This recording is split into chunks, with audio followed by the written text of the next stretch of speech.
All right, welcome back to the bench. So, I get this question a lot. What's the best profile for a forward or a center or a defenseman or a goalie? I can knock this one out right here. We want to be in that 28 to 30 foot range, okay? We'll talk about goalies in a separate video. I'm going to do a little longer video than I've been doing because I want to go a little more in depth in this, because I think some people think that because you're a centerman that you necessarily need a different radius than, say, a defenseman. I don't think about it in that capacity. I think about it in the style of skater that you are. And then I look at it from a comparative concept between what you're skating on now, how it might be limiting you, and where we want to move you into. So generally, people are going to assume that a defenseman is going to want a bigger, say a 13 foot, and a centerman is going to want to be down on a 10 or a 9 because they think, oh, this player wants to be more maneuverable. And then maybe a forward, a wing, would be more on an 11 foot. That's a decent concept. But if you've watched any of my other videos, especially about the skate balancing, you'll understand that not all 13-foot profiles are created equal. Not all 9s, 10s, and 11s. They're not the same if we don't have the balance point in the same spot. So the idea behind any radius is to make sure that they have access to the heel and to the toe of the skate. So if we look at this blade and we think to ourselves, I want to be skating mostly right there. But at the same time, I want to have access to this and I want to have access to this. Okay, so what you'll start to notice is that there's a lot more blade back here, okay, that we want to have access to. At any time, if we don't have access to that particular spot, generally what's going to happen is our kinesthetic brain, our athlete, is going to figure that out, and it's not going to take us there, okay? So let's go to the toe first. If I don't have access to the toe of that skate, then what happens is when I go to try to finish my stride on my toe, and this isn't there, it's peeled back, my leg is going to fire out too quick, and I'm not going to have power. I'm going to wear myself out, and I'm not really going to get any more speed out of it. So naturally, we're going to seek efficiency, and we're just going to stop skating in that capacity. We're not going to stride out as much, which is why sometimes you see players who just look really slow, and they look like they're not really trying, or they look like they're trying really, really, really, really hard, but they're not going anywhere, okay? That player is going to benefit from a longer radius, from whatever they're skating on right now, okay? And generally, when we see somebody who's got a peeled back toe, they're down here in this 9-foot range, and I've even seen them with these beer league banana blades that are even lower than that. They're very, very, very low radius, okay? So not only are you diminishing the amount of blade that you're putting on the ice, but by peeling the toe back, you're diminishing your ability to stride and finish your stride. If you've ever seen an elite strider who can really, really skate powerfully, you will notice that they finish all the way out here on the toe of their skate, okay? When you see a poor strider, what you're going to notice is they finish right in here. They just never use all this blade. Some of that is because they don't have access to it, okay? Now, let's switch over to the other side. Let's look at, well, what do we use the heel for? Well, the heel of the skate is where we turn from. And you can see the link in the description, or maybe I'll put it up here on the screen. But you can see Spencer over at Downhill Skater, and of course Jason Yee over at Train 2.0. They talk extensively about this. I'm more focused on the blade side, but you can go over there and learn just how much heel pressure is important. So let's flip it around now. The skater has got a peeled back heel. So their heel of their skate is rounded. Maybe the toe of their skate is rounded too, but they're now skating on a very small piece of steel in the middle of their skate. And anytime they try to access that heel, we trip that kinesthetic sense of I'm going to fall. Okay?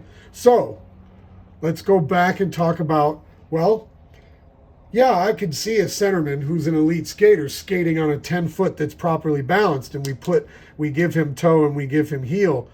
The difference between that skater and everybody else, say a Connor McDavid, is that that skater is so comfortable basically falling into, because this now is arced back, falling into their radius, lowering themselves. They get incredible shin angle, knee bend, as a lot of coaches will say, but it's really shin angle.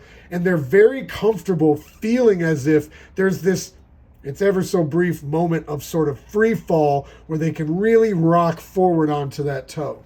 Conversely, you'll look at a McDavid as well, but a guy like a Matthew Barzal, who's just got punch turns that will wow you. Well, he's super comfortable leaning way, way, way back into his heel because he's an elite skater. So peeling back his radius back here might not be the worst thing in the world because he's so comfortable back there.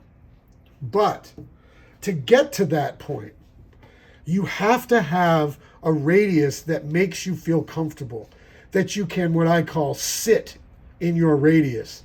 What I mean by that is, as our shin angle starts to come forward, let's say this is our shin, okay? As our shin angle starts to come forward, we're pressing farther and farther and farther into this toe radius, okay? As we do that, if we're comfortable, then we can start to move forward. Everybody knows if you press your shins forward, you will start to propel yourself in this direction. The key to understanding this is that you also have to have access to this and be willing to do this. You very rarely ever want to do this when you skate and lift the toe of your skate or the heel of your skate completely off the ice, kind of doing a BMX term, doing an endo. Figure skaters can do it. They've got the toe pick. They can help themselves. That's just not a very good position. It's a trick position if you want to do tricks.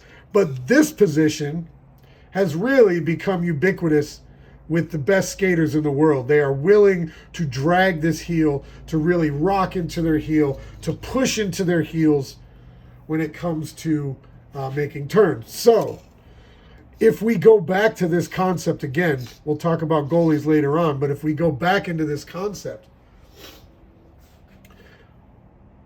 unless you've ever skated on a 13-foot with the proper forward balance where you're accessing that blade, how do you know what it feels like? So you say, well, centerman, I'm a centerman, I need to skate on a 10-foot radius. Maybe, except for the fact that, again, that 10-foot radius is not created equal. And then how many times as a skater do you find yourself, I guess the best phrase to say would be chickening out of a move, especially when it comes to heel movements and heel turns, because you're afraid of losing yourself backwards as you try to get into that heel. So, what is the best radius for a forward? Okay?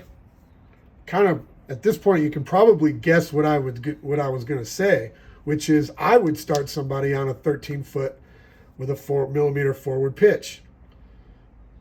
Same with a centerman and same with a wing. Now, a little interesting anecdote. My mentor said that on an 11-foot, certainly on a 10 and a 9, you're working harder. You're going to wear yourself out. It's almost like it's a better workout.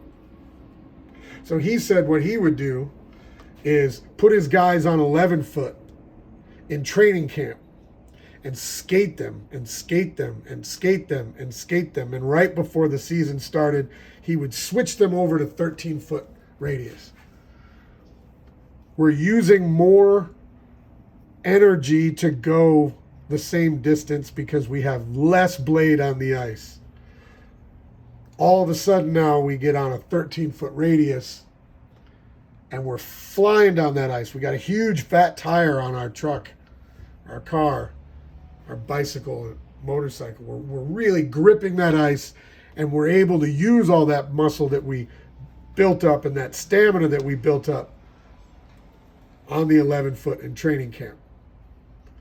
A lot of players don't have training camp, so it's something that you could think about. You could have one 11-foot and skate on it to work out or something like that. But the concept makes sense because what he was saying is this is more efficient. The 13 is more efficient.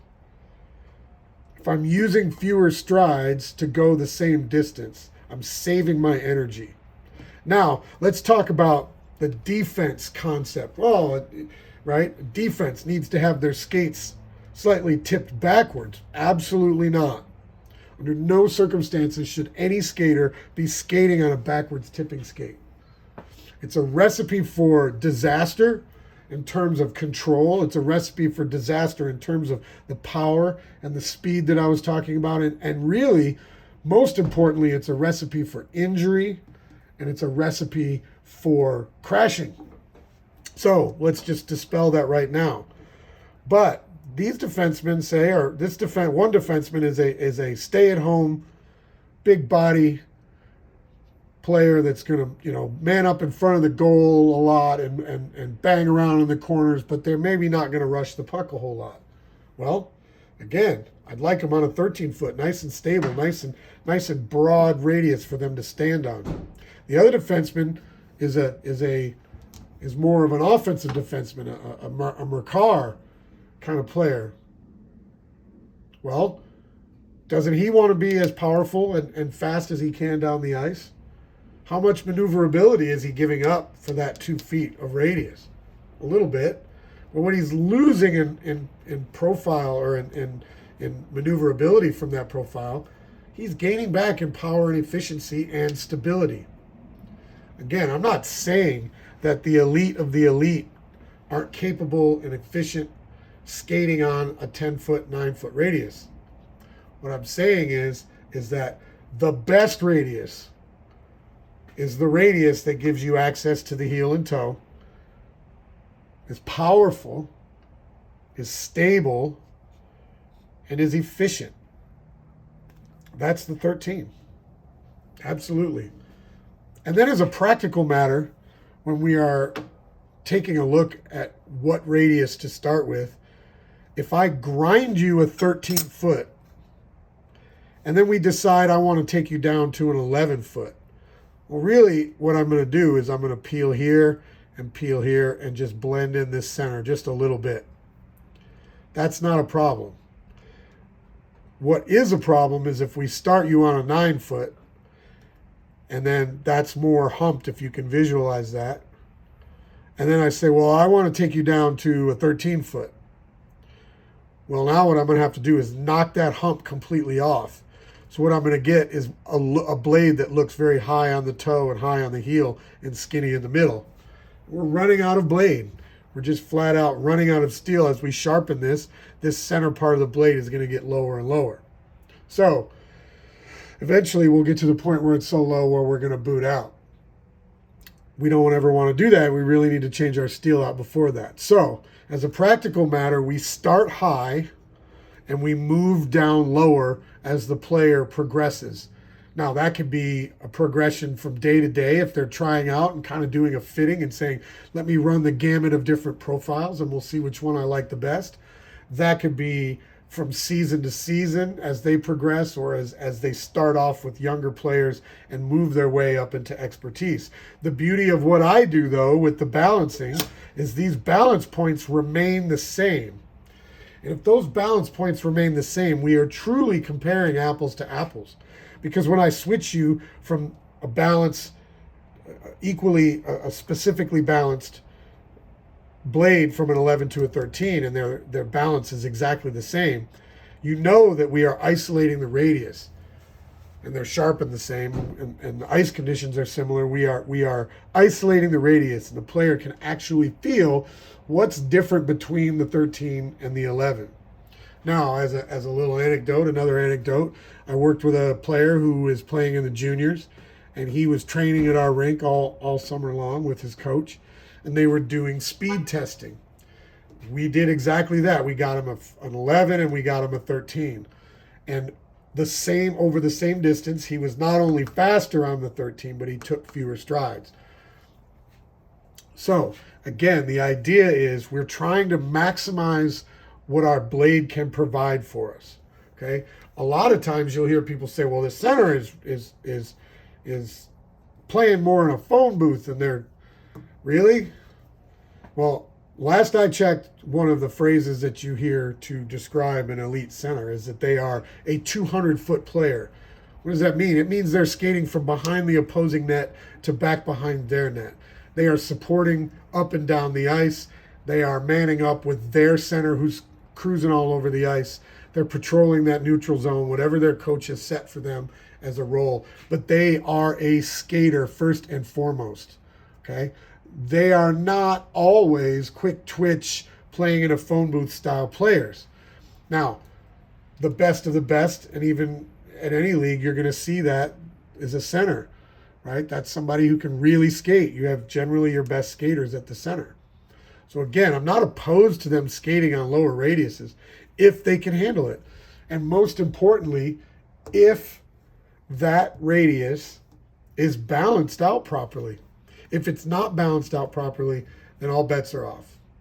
All bets are off. That's why whenever I get a skate in, the first thing I do is balance it. I get it balanced, I get it set, and then I shape the radius around that balance so that the player is always able to access this. I leave what I call an aggressive toe. That aggressive toe is also a practical matter. I can't put it back on the skate. And you would never know what an aggressive toe, what a lot of toe on your skate feels like if you don't skate on it. So we give you all the toe and all the heel that you're ever going to have by leaving it alone and not touching it, bare minimum. And then I'm able to peel that back at little 10,000th of an inch increments until we find that spot that, again, might allow you to feel that little sense of, I say free fall. It's not really free fall, but it's a comfort rocking onto the front and the heel of your skate. It is a rocker. We are working our way through this rocker, and we are sitting in our rocker. We are pushing ourselves into that rocker to make ourselves propel forward as we get that radius now working for us. Again, go over and look at the technique discussions and find out about how we're rockering through our heels and toes continuously down the ice, which is why a speed skater skate would not be a very good skate to play hockey in. It'd be really hard to complete a super tight turn when you can't get on your heel and your blade is this long. So similarly, again, we wouldn't want to be on a figure skating, a 7-foot, an 8-foot, with a little hump right here and then a flat spot here because they skate so far up here because they're turning around in circles all the time and twisting and using that toe pick to jump in the air. So while it is a very similar style of skating, it's actually, from a skate blade standpoint, a vastly different tool to accomplish a vastly different goal. Hockey, we have to find that middle ground. I need speed, the speed and power of a speed skate, and I need some maneuverability. I have to be right there in the middle. So again, what is the best? The best is the 13 that's balanced properly, and then we massage and work in from there to try to figure that out. But if I don't start you here, you never know what that feels like. You never know how much you can actually gain from being on that. And there are blades now. I think Pulse makes one, Bauer makes one, that comes with a 13. I've tested a few of them. I don't know that they're very accurate. how they seem to be a little off, but most importantly, they're not balanced. So it doesn't matter, right? It doesn't matter if my skates tip back like this, if it's balanced like that, and I got a 13-foot radius on it, but I'm only skating on this part of the skate right here. What difference does it make? Now, obviously, a skate's never tipped that far backwards, but again, we'll move that tangent point forward, which will then set the active blade more back like this. So I'm skating on this spot right here. You can see as soon as I try to get there, I'm in trouble. Okay, so a little bit of a long-winded thing here. I appreciate it. I haven't done a long video yet. Maybe I'll hack this thing down. But I hope that makes some sense. And if you have any questions, please leave them in the comments. I was thinking about doing maybe like some sort of Q&A where you could email me a question and we can answer it or something like that. See what people are thinking out there and what kind of questions you might have about profiling. So skate hard and have fun.